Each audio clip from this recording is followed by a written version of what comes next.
And I obviously had a good enough reputation where they trusted me, and they just came in my office and, kind of one by one, they'd shut the door and go, "Hey, man, I need to tell you what's going on with me.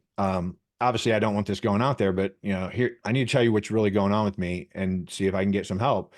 And they came in and list this litany of symptoms. A lot of cognitive stuff. So can't concentrate, can't focus, mental motivation's down, emotions are all over the place, snapping at their kids, can't pay attention in briefs. They're given the brief, they can't pay attention.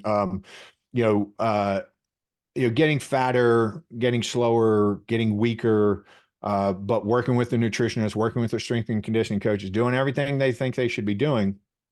Uh, and I'm embarrassed to say how many people came through. I don't know exactly, but it was probably 30, 40 guys had been in my office already before I kind of caught on that all of them were taking Ambien. Mm. And I thought, hmm. I remembered the day and like putting a little note in the margin. And then I went back and reviewed all my patients. Like, yeah, every single guy who's been in my office has taken Ambien. And I didn't know what to do when I was thinking, well, we had this combat fatigue, shell shock, like whatever from like other wars. We're 8 or 9 years into this war, so maybe it's something like that.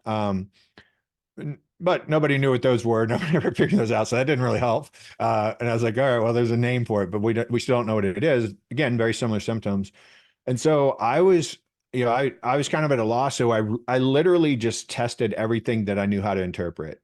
So I just said, go to the hospital, get all these get all these blood vials drawn. I'll get this long report and I'll figure it out.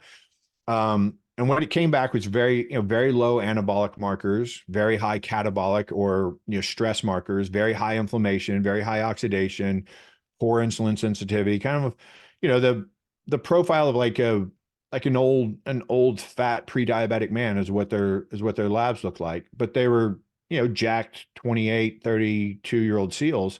Um, and again, I didn't know, but when that Ambien idea popped up, I was like, well, let me see if that could be correlated because it seems to be in everybody's, record. It seems to be a common denominator.